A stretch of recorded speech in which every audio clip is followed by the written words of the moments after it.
السلام عليكم ورحمة الله وبركاته. اتكلمنا في الفيديو اللي فات عن الخل، وإن شاء الله هسيب لكم رابط الفيديو ده في صندوق الوصف، وكمان هسيبه لكم في شاشة النهاية في آخر الفيديو. نوع الخل ولونه بيختلف على حسب الحاجة المستخرج منها. يعني عندنا في خل الأبيض اللي هو مستخرج من قصب السكر، وفي عندنا الخل الأحمر اللي هو سواء كان بيكون خل تفاح أو خل عنب، وفي الخل طبعا الأصفر أو الأخضر اللي هو بيكون من خل العنب أو خل التفاح الأخضر. في أنواع كتيرة جدا من الخل زي خل الأعشاب وخل الرز، وكل حاجة ممكن مستخرج منها خل بتسمى باسمها. وقلنا إن القيمة الغذائية بتاعة الخل الطبيعي بتختلف على حسب الحاجة المستخرج منها. الفيديو بتاع النهاردة هنتكلم فيه عن الفرق بين الخل الطبيعي والخل الكيميائي أو الخل المصنع، وليه في خل رخيص وليه في خل غالي. أول حاجة لما نيجي نشتري إزازة خل لازم نعرف الخل ده مستخرج من إيه. يعني طبعا الخل الأبيض هو خل قصب سكر، فلما تيجي عند ازازه خل زي دي واجي اشوفها، اول حاجه لازم الاقي عليها ان هي خل قصب السكر، ونسبه الحموضه 5%. نسبه الحموضه المثاليه للخل هي من 4 إلى 7%. يبقى اذا 5% دي نسبه ممتازه، ومكتوب عليه ان ده خل قصب السكر، يبقى انا عرفت هو مستخرج من ايه. يبقى اول حاجه عشان اعرف الخل السليم سواء بقى كان خل تفاح او خل ابيض او اي كان نوع الخل، لازم يكون مكتوب عليه هو مستخلص او مستخرج من ايه. عندي هنا زي ما هو مكتوب لي كده ان ده خل قصب سكر ونسبة الحموضة 5%، اذا الخل ده طبيعي وخل مظبوط 100%. هل دي العلامة الوحيدة اللي تقول لي ان ده خل طبيعي؟ لا، في علامة تانية كمان بس هي مش تبقى واضحة قوي في الكاميرا، هي وجود قطع او فتل صغيرة جوه الازازة. لما اجي اقلب الازازة كده واحركها فوق وتحت الاقي ظهور قطع او فتل صغيرة. طبعا يبقى اذا عندي علامتين يقولوا لي ان الخل ده خل طبيعي. العلامة الأولى أو الحاجة الأولى إن هي مستخلص من خل قصب السكر. الحاجة التانية وجود فتل أو قطع في الخل. هو طبعا نسبة الحموضة دي برضو مهمة، نسبة الحموضة 5%. يبقى إذا إزازة الخل دي خل طبيعي، وأنا هنا مش بتكلم على الماركة أو البراند بتاع الخل، أنا بتكلم عن نوع الخل نفسه. نشوف مثال تاني للخل عشان نتأكد إن هو خل طبيعي. عندنا اهي إزازة خل برضو، نشوف مكتوب عليها إيه. مكتوب عليها إن هو خل طبيعي 100%. ماشي. خل قصب طبيعي تركيز 100%. برضو قال لي إن هو من القصب أو مستخلص من القصب والتركيز بتاعه 5%، إذا ده خل طبيعي. قلنا العلامة التانية وجود فتل أو قطع. الإزازة دي اللي احنا قلنا عليها خل طبيعي دي فيها قطع صغيرة، قطع بيضة صغيرة، في حين إن الإزازة دي فيها فتل. كلاهما سواء كان قطع أو فتل كلاهما يدل على إن ده خل طبيعي، لأن أثناء تخمر القصب وتصفيته بينزل قطع صغيرة من البكتيريا داخل الخل. أثناء تصفية الخل وتعبئته بيتم أو بينزل قطع صغيرة كده من الفتل أو من البكتيريا بتاعة الخل في الخل، فده دليل صحي على إن الخل ده طبيعي. إزازة الخل دي كان مرفق معاها كده ورقة، تعالوا نشوف الورقة دي مكتوب فيها إيه. أهي هنا بيقولك لسلامة صحتك مهم تعرف الفرق بين الخل الطبيعي والخل الصناعي. الخل الطبيعي مائل للإصفرار بنسبة قليلة لأنه من الطبيعة، المفروض يعني إنه بيكون لونه أصفر أو مائل للإصفرار، بس دي حاجة مش ظاهرة قوي، لا عادي لونه شفاف اهوت. ففكرة اللون دي مش حكاية، خصوصا أصلا إن الخل ممكن يستخرج من حاجات كتيرة جدا، وزي ما قلنا إن كل حاجة بيستخرج منها بيكون ليها لون. تاني حاجة بيقولك به فتل بيضاء وهي بكتيريا الخل الغير ضارة، وتظهر بعد فتح الزجاجة ب60 يوم. هي الفتل البيضاء اللي احنا بنقول عليها أو القطع البيضاء هي كده كده أصلا بتكون موجودة، لأن احنا قلنا أثناء التصفية أو أثناء التصفية والتعبئة بتاعة الخل بتنزل مع الخل، فهي موجودة وبتزيد بعد 60 يوم. ودي علامة أساسية ومهمة جدا للتفرقة بين الخل الطبيعي والخل الصناعي. بيقولك كمان من العلامات المميزة ليه كمان إن الخل الطبيعي اللي بيكون ليه رائحة طبيعية ومزازة، طعمه بيكون فيه مزازة، وبيستخدم للتخليل يترك الخضار بصحته. يعني انت لما بتيجي تستخدمه في التخليل مش بيفسد المخلل بتاعك او بيخليه يبقى لين او يبوظ لك المخلل بتاعك او يعمل ريم على الوش او كده. في حين ان الخل الصناعي وزي الورقة ما بتقول لنا ان هو بيكون ناصع البياض ولا توجد به بكتيريا لانه تركيبه كيميائي، ما فيهوش اي نوع من البكتيريا، ما فيهوش الفترة البيضاء اللي بنقول عليها، ما فيهوش قطع بيضاء، ما فيهوش البكتيريا بتاعت الخل ديت.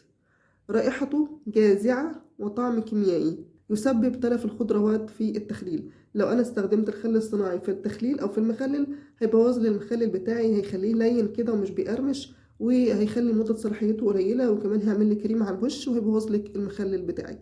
ده كانت ورقة مكتوبة على أحد أنواع الخل عشان يقولك يعني إن الخل بتاعهم ده طبيعي، ودي مواصفات الخل الطبيعي. يبقى احنا قلنا نوعين عندنا من الخل الطبيعي، وقلنا أهم ميزتين فيهم إن يكون فيه رواسب أو فتل أو قطع بيضة، وإنه يكون مكتوب عليه هو مستخلص أو مستخرج من إيه، وكمان التركيز بتاعه يكون كام. تعالوا بقى نشوف مثال للخل الصناعي، وده طبعا مجرد مثال، يعني في أنواع كتير جدا من الخل الصناعي موجودة في السوبر ماركت.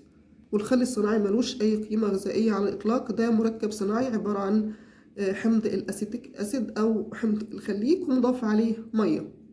هنا عندنا إزازة هي من الخل مكتوب عليها إن هي خل طبيعي ناتشورال فينجر، تركيز 3%. يبقى أول حاجة كده عندنا أو أول مشكلة قابلتنا إن هو ما قاليش إن الخل ده مستخلص من إيه أو مستخرج من إيه.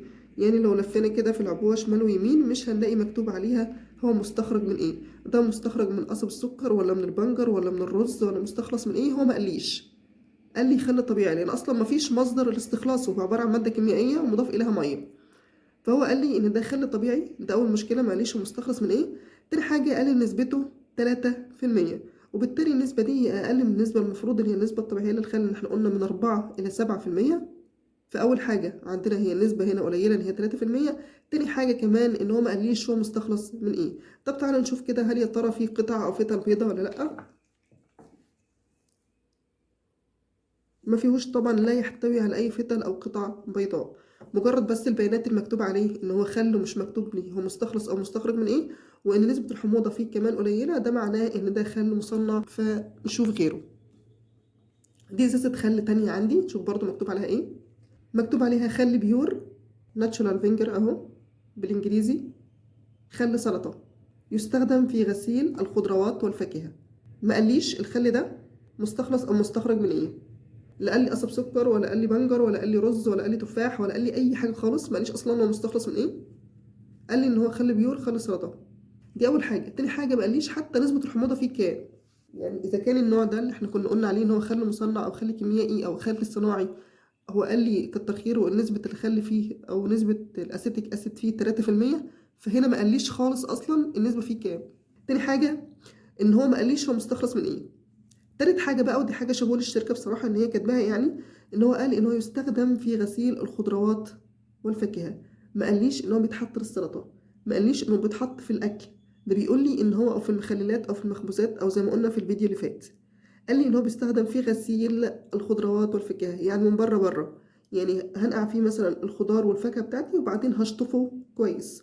وهو كده وفر عليا المعلومة اللي أنا عايز أقولها دلوقتي، اللي هو هل معنى كده ان انا مشتريش الخل المصنع اللي هو ملوش او الخل الصناعي اللي ملوش اي قيمة غذائية؟ هل معنى كده ان انا لو رحت اشتري خل وما لقيتش مكتوب عليه اي بيانات زي الخل ده او اي بيانات مفيدة بمعنى اصح، اعرف ان كده ده خل مصنع فابعد عنه تماما وما اشتريهوش؟ هل ملوش استخدام؟ لا ليه. هو الراجل بكل صراحة ووضوح اهوت قال ان هو بيستخدم في غسيل الخضروات والفاكهة، لكن ما بيستخدمش بشكل مباشر في الاكل. ما ينفعش احطه في السلطة، ما ينفعش استخدمه في المخلل هيبوظهولي. انا بستخدمه في الغسيل وبعد كده بشطفه كويس. هو ملوش اي قيمة غذائية، ولو استخدمته في الاكل هيفسد لي الاكل. ليه بقى في خل رخيص وخل غالي؟ هنا بيكون السبب عدة اشياء. اول حاجة طبعا ان الخل الطبيعي بيكون سعره اغلى بكتير من الخل المصنع. يعني ازازة خل زي دي اللي هي الخل المصنع دي، ازازة خل المصنع دي ب2.5 جنيه، ودي ازازة ب3 جنيه، في حين ان دي ازازة ب11 جنيه ودي ازازة ب12 جنيه. فمفيش خل طبيعي في الدنيا هيبقى ب3 جنيه، مفيش خل مصنع هيبقى ب11 جنيه او ب12 جنيه. تاني حاجة حسب سعة او حجم العبوة نفسها. في عبوة بتكون 900 ملي وده طبعا بتكون ارخص من اللتر الكامل، وفي بيكون 2 لتر وفي 3 لتر وفي احجام اكبر من كده. كل ما زاد حجم العبوة كل ما زاد طبعا السعر بتاعها.